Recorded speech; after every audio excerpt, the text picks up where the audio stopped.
Welcome, નમસ્કાર. Navratri number 3, દિવસ number 3 આજે ચાલુ થઈ ગયું છે. કાલે બીજી નવરાત્રી મસ્ત સુપર તમે વ્લોગમાં જોઈ. સોસાયટીમાં અત્યારે શું છે રમઝટ જામી ગઈ છે. અને કાલે છે ને અભિન્ન નીતિ તો બહાર ગયા હતા, પણ જાનું એને એની ટીમે જમાવી દીધું હતું. અને બીજું એ કે તમે બધાએ કીધું, બધાએ નહીં પણ ઘણાએ કીધું કે આપણે ટાઈમ ચેન્જ કરી નાખવાનો, કે ભાઈ આપણે સાંજે 7 વાગે આવતી હતી ને વ્લોગ, તો એ ટાઈમ ફેરવીને આપણે બપોરે 1:30 વાગે, જે પહેલાં જૂનો ટાઈમ છે, જે શરૂઆતમાં આપણે 1:30 વાગે જ આવતા હતા વ્લોગ, તો એ પ્રમાણે ટાઈમિંગ કરી નાખ્યું છે ફરીથી પાછું એકવાર. અને મસ્ત નવો દિવસ, નવો વ્લોગ ચાલુ કરી દીધો છે અત્યારમાં. તો ચાલો આગળ વધીએ. Good morning. સવારમાં કાંદાની ટોપલી. કેમ કાંદા અત્યારમાં ઉતારે પટેલ? હે અવળા સવળું કરી નાખ્યું એ તમારે બહુ ઓટો કે અવળા સવળું બહુ થઈ જાય. લસણ ને ડીવાલામાં કાંદા આવી જાય, કાંદામાં લસણ આવી જાય, બટાકા આવી જાય. હે તો બોલો શું છે સવારના મસ્ત નાસ્તામાં? ફાફડી આવી ગઈ છે એમ ને? ચાલો ડબ્બો ભરાઈ ગયો છે. તો આપણી ફાફડી ને ચા અત્યારે સવારના શિરામણમાં લઈ લઈએ. જોઈએ માહોલ છે. હેલો, કેમ છો બધા? મજામાં? હવે છે ને આજે ઓફિસે છું અત્યારે, અને ઓફિસેથી વ્લોગિંગ ચાલુ છે, એટલા માટે આ છે ને મને વાત કરવાની ઈચ્છા થઈ હતી. થોડાક મારા ઘરની વાત કરવી હતી અને છોકરાની વાત કરવી હતી. વાતમાં એવું હતું કે કાલે થોડુંક એવું આમ ઓલું થયું કે ભાઈ છે ને અભી કાલે એક ફંક્શનમાં નહીં, રમઝટમાં આજે બહાર ગરબા હોય ને એમાં જતો હતો. તો એના ફ્રેન્ડે એને પાસ એરેન્જ કરી દીધા હતા, એના ફ્રેન્ડના પપ્પાએ કે એમ. એટલે નૈતિકને કાલ સાંજે મેં આવ્યો ને હું ઘરે, તો મને ખબર નહોતી અભી જાય છે આમને કંઈ, પણ નૈતિકનો મૂડ ઓફ હતો. તો મારે આજ ગરબામાં નથી આવવું. એટલે મેં કેમ ભાઈ ગરબામાં નથી આવવું? બસ આજ મજા નથી આવતી એમ. એટલે એ મેં કીધું વાળો આમ કેમ અલગ ન કર, પ્રમ દિવસે તમે જોયું કુર્તા લઈ આવ્યો, અને કાલે કહે કે મારે નથી આવવું ને, એટલે મને કંઈક દાળમાં કાળું લાગ્યું. તો થોડીક વાર થઈ ને એટલે એ એના પપ્પા સાથે કંઈક કામ, એના પપ્પા બહાર જતા તેની ભેગો વયો ગયો. પછી અભી આવ્યો ઘરે. તો અભી પરમિશન લેવા આવ્યો મારી કે પપ્પા હું એક રમઝટમાં જાઉં છું, ગરબામાં જાઉં છું બહાર, મારા દોસ્તારે ફ્રેન્ડે પાસ એરેન્જ કર્યા છે તો અમે જઈએ છીએ. એટલે મને તરત લાઈટ થઈ ગઈ ભાઈ ઓલા ભાઈ કેમ આમ છે. અને મેં કીધું ભાઈ તું જા બરાબર છે, પણ નૈતિકને સાથે લેતો જતો જ, નકર નથી જવાનું. તો કે એને એટલે એ કે મને ખબર યાદ નથી, નકર હાલો હું એને કહું. એટલે એ બહાર ગયો તો તરત ફોન કર્યો તો ભાઈ તું આવું છે તારે? તો એ એના પપ્પા એને ગાડી લઈને બહાર બાઇક લઈને ગયા હતા ને, તો એ કંઈક તું મને અહીંથી લઈ જાઉં, હું એ ગાડીમાં ઉતરી જાઉં છું. એટલે એટલો ફાસ્ટ થઈ ગયો અને ગાય આવ્યો અને અભી સાથે ગરબામાં ગયો મસ્ત તૈયાર થઈને, તમે વ્લોગમાં જોયું. પણ એને રમઝટમાં જવું એ મહત્વ નહોતું, મહત્વ હતું અભિયારે જવું. બહુ ખરેખર આમ ગર્વની વાત છે મને, મારા માટે, મારા ઘર માટે, મારા પરિવાર માટે, કે છોકરાઓને એટલું એકબીજા બોન્ડિંગ છે. કઝિન બ્રધર છે, બે સગા ભાઈઓ નથી, એ તો તમને ખ્યાલ જ છે, પણ એટલું સારું બોન્ડિંગ છે કે એકબીજા વગર ઘેરે રહેતા નથી. હવે આજે અભી છે ને બહાર ગયો છે 4 દિવસ માટે કે 3 દિવસ માટે મહેસાણા. તે કંઈક ગેમ રમવા ગયા છે, જીતશે. જેમ જીતતા જાય એમ દિવસો વધતા જાય, આગળ આગળ મેચ રમતી જવાની. હેન્ડબોલની ગેમ છે, ગયા છે સ્કૂલમાંથી, સ્કૂલ તરફથી ગયા છે. તો આજથી નૈતિકનો તમે મૂડ જોજો કેટલો પેલો હશે. અને છે ને અભી વગર ઘડી કંઈ ચાલે નહીં. ક્યાંક અભી બહાર ગયો હોય કે અભી ઘેરે ન હોય, એ જ રીતે અભી નહીં દે. નૈતિક ન હોય તો એને કંટાળો આવે. તે દિવસે એક દિવસ નૈતિક એના મામાને ઘેર રવિવારે ગયો હતો, તો મને કંઈક તમારે ઓફિસે લઈ જાઓ, મને ઘરે નથી ગમતું ના તેને. એટલે એ બેને એટલું સારું બોન્ડિંગ છે. બોન્ડિંગ બધા છોકરાને સારું જ છે, પણ આ બે સાથે સ્કૂલે જાય, સાથે ભણવા જાય, સાથે મતલબ એક દોસ્તીમાં કેમ હોય એવું ભાઈઓમાં છે. ને આવું ને આવું ભગવાનની દયાથી અમારા પરિવારમાં તમારા બધાના આશીર્વાદથી સપ રહે એ ભગવાનને પ્રાર્થના. અને મને બહુ બહુ ગમ્યું. કાલે એ તો ગમ્યું ને, પહેલાં એવું એકબીજા વગર એકબીજાને ચાલે નહીં એવું થાય ને, તો મને ઘરમાં તો દરેક પરિવારમાં એવું હોવું જ જોઈએ. અને અમારા બાળકોમાં એ રીતે છે જ, આવું બોન્ડિંગ સારું છે. તો બસ આજે એક વાત કરવી હતી, અને તમે અમારા વ્લોગ જોઈને તમે સારી સારી કોમેન્ટ કરો છો, એના માટે તમને એકવાર થેન્ક યુ. ઘણીવાર આવી રીતે આવા નાના નાના બનાવ બનતા હોય, પણ એમાં ઘણું એવું લેવાનું હોય કે ભાઈ આપણે આ જોઈએ ને પોઝિટિવલી જોઈએ ને તો બહુ સારું એવું ફીલ થાય. તો થેન્ક યુ, અને ઘરે જઈને પાછા બ્લોગ આપણે ચાલુ રાખીએ. હા, હું પગમાં પોપટ પાડ્યો શું છું તો કેમ પાટો બાંધો એમનું કાંઈ નહીં તો હે વિડીયો નથી કહેવાય એમ. આ ઘડિયાળ કેમ પાછળ રહી જાય છે? 1:15 થઈ છે ને હજી આમાં 1 જ વાગ્યા છે. નાનું બનાવી જમવા બેઠી દાળ ને રોટલી પગમાં કંઈક પાટો બાંધ્યો છે. મને કહેતી નથી, વિડીયો બંધ કરું પછી કહે એવું છે એમને. અંદર પણ લંચ ચાલુ છે ને આ શું કંઈક અલગ પ્રકારનું સાહેબમાં શું છે? ફ્રૂટ સલાડ છે. સાહેબમાં દાળ નાખીને પીતી હોય એવું લાગે છે. હા, નૈતિક કોરા ભાત ખાય છે. ભાત છે ને થોડીક દાળ નાખતો હોય તો હાવ કોરા શું ખા. કેમ થાય આજે? કાલે તો રમઝટની મોજ કરી. માથું દુખે છે. દાળ ને સેવડો અને આ સાહેબ ને સેવડો. ઓહો, એ બે હાવ અલગ પ્રકારનું ખાય હો. પણ હાવ એમની બપોર તમે આવું શું ખાવ? રોંઢા નાસ્તામાં ખાતા હોય બરાબર છે નહીં? દાળ ને સેવડો લંચમાં, રોટલી નથી ખાતા. હા, રોલો મારા છોકરાને ફોન આવું પડવા. ટ્યુશનનો ટાઈમ થઈ ગયો છે મારા દીકરાને, એટલે મોટું પકડી ગયું. તો કોણ ગાડી આગળ? તું? હા, ગાડી નથી આગવાની. ભૂલા ચૂકે નહીં. જાય મૂકે. હું તારા હાથમાં આવું છે તાનું? હા,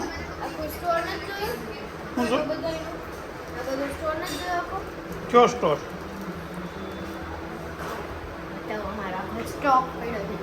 એનો સ્ટોક? એ પણ લાઈવ શું કામ એટલો બધો સ્ટોક પડ્યો છે? તો કેવલ મમ્માએ મોકલું. બાબુ આખો સ્ટોક કેમ ગયો? પેનું નો ક્યાં છે નૈતિકનો ફોન? ઓ, પેનું મોકલી એમ ને? શું કામ? આમાં છે. ઓય બાબા, એટલી બધી પેનું મોકલી? પેનું છે, લીડ પેન્સિલ છે. ઓહો, વાહ ભાઈ વાહ. વાહ તારે કેવલ મમ્મા વાહ. નૈતિકના મામાએ પેન્સિલો ને ચેક રબર ને ચેક લગાવવાનું કઈ નહીં. તો ઘણી વસ્તુ મોકલી છે ભણવા માટે, ખાલી એમ બતાવવાનું નહીં હો. એટલે ભણવામાં ત્યાં આપો હાલે બધું મૂકી જવાનું ઉપર કામ. ચાલો નહીં આવું વાળી તમારે. તો આજે પાછો 1.5 વાગ્યાનો વિડીયો મસ્ત તમે બધાએ સપોર્ટથી ચાલી ગયો છે, અને આવા નવા વિડીયા તમારા સપોર્ટથી ચાલ્યા કરે છે. પણ છે ને એક ખામી છે કે જેવો ચાલે છે ને એવા વ્યૂ સારા આવે છે, પણ તમે સબસ્ક્રાઈબ નથી કરતા. કાલે છે ને એક બે એવું કીધું હતું કે લાંબો વિડીયો બનાવજો, તમને યુટ્યુબ ફેમિલીના હમશે. હવે વિડીયો લાંબો જ બનાવ્યો હોય આટલું કે 30 મિનિટનો બનાવ્યો, પણ લોકો વધારે જોઈએ કે નહીં. આ તો સ્વાભાવિક છે ભાઈ. ગરબા બધા મને અત્યાર સુધી એમ હતું કે ગરબા છે ને એ બહુ લોકોને એટલે નહીં ગમે જોવા, કેમ કે પોતે ગરબા લેતા હોય એમાં પછી બીજાના ગરબા હું જોવા, અને ગરબાના વિડીયો લાંબા થાય એટલે એના કંટાળાજનક હોય એવું મને અત્યાર સુધી લાગતું હતું. પણ આ 2 દિવસથી વ્યૂ જોઉં છું ને તો એવું લાગે છે કે તમને બધાને અમારા સોસાયટીના ગરબા પણ જોવાની મજા આવે છે. તો 3:30 થઈ ગયા છે ને અત્યારે ઘેરે નીચે બા કપડાં સકલવાનું કામ ચાલુ છે, અને પપ્પા આ ઘડિયાળમાં 3:30 છે. એ ઘડિયાળ કેમ આગળ નથી હાલતી? ફાસ્ટ ધીમી થતી ગઈ. મારી ઘડિયાળમાં 3:30 કાલે આજ નવા લઈએ નાખવો પડશે. આસાન હોય પણ ડીમ પડી જાય. ડીમ પડી જાય ને એટલે કાઢ નાખાવા.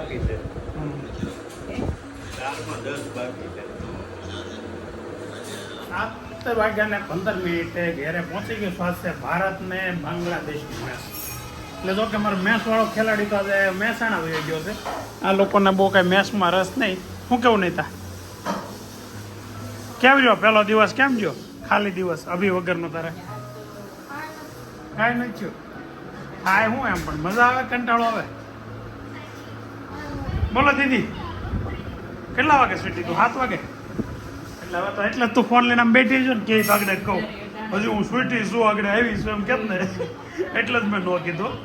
મને ખબર હતી આગળ હું એમ કહે ને ઘેરા સુધી ફોન લઈને હજુ તો હું સ્કૂલ નથી આવી શું આગળ બોલ. તો શું છે ડિનરમાં અત્યારે ભાખરી તો છે જ. હેનું શાક ના શું છે આ લીલા કલરનું આનું જ્યુસ પાણીપુરી પાણી જેવું એવું જ લાગે પાણીપુરી પાણી જેવું છે પુદીનાનું પાણી હોય એવું શું છે શું કહેતો ખરા હા હા પાલકનો જ્યુસ નવરાત્રિની મસ્ત તૈયારી ચાલુ છે બસ મેકઅપ મેકઅપ મેકઅપ બીજું કંઈ કામ જ નહીં એ મોગો હું બગાડશો એમ દાદા કાશમાં જઈને કામ કરે 10 વાગે મેકઅપ ચાલુ કરે એટલે 12 વાગે પતી જાય ને નવરાત્રિ પતી જાય હે ગરબા પતી જાય પણ આજે જો કોમેન્ટમાં કેટલાય લોકોએ કીધું જાનું લિપસ્ટિકની જગ્યાએ કંઈક ઓપ્શન આપ્યું કંઈક હું એને કોકે કંઈક કીધું છે એ કરાય કે આગળ કોમેન્ટમાં એટલે તો હું ભૂલી ગયો હે ટીલી કોણ મિક હવે ગરબે રમવા જવું નથી તારે નથી જવું આ હું હાટ નાઇટ ડ્રેસ છે હે જેઠાલાલ પહેર એટલે તું પહેરશે ને લાઈક છે જેઠાલાલ જેવો ખાલી મૂછું જ ઘટે છે એમ મૂછું હોય તો જેઠાલાલ જ લાગ્યો કોને કોને બોલો જાલો બેલ મારે તો મને જ બોલાવતા તારે ઊભું થઈને જવાય કોઈલા હવે હું ને નૈતિક ભાઈ જાય છે ગરબામાં કાલ કરતા વધારે મસ્ત તૈયાર થયો છે હા તું તો સુપર પહેરો કાલ પહેરો તને કરતા સારો લાગે કાલ તે પહેરો તો ના પણ જો રમઝાન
તમે બાંધું કામ કર્યું ભાઈ પણ હું કામ હજી અહીંયા કાંઈ તૈયારી એમની હજી ગાંઠિયા મૂકાય નથી એક ગાણો નથી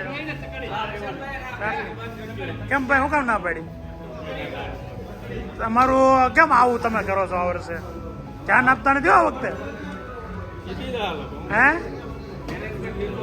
આ મેનેજમેન્ટ વીકો એમ નહીં હાલે અમારા સોસાયટીના ડીજે છે બધા ગીતનું આયોજન બધું આ ભાઈ કરે છે રામભાઈ ગાંઠિયા તો અત્યારે બનવા મળ્યા ટકા તમારા ખાવાના છે તમારે ખાવાનું છે હવે આ ઉંમરે એવું બધું તળેલું ન ખવાય એ તો સુપર કાંઈ ન ઘટે તો હે આપણે બસ આ ગાંઠિયા બને કાલે હવા 9 વાગે આવી જાય ભજીયા વાળા ભાઈ હા એ તો પણ આ લોકોએ મેળવી કોને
जो सैमसन ने कहा मैं पकड़ लूंगा लेकिन गेंद उनसे दूर।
હાલો એને ઘા કરી દે, સીધી ઉપર ઘા કરાવી, કોઈ વાતે આવે નહીં પોતારે. અરે વાહ વાહ જાનુ વાહ. તો પછી ગરબા તો ગરબા કેવા લાગે છે? જો તમને આ વિડીયો ગમ્યો તો લાઈક કરજો, શેર કરજો, સબસ્ક્રાઇબ કરજો, કોમેન્ટ કરવાનું ભૂલતા નહીં. ટાટા.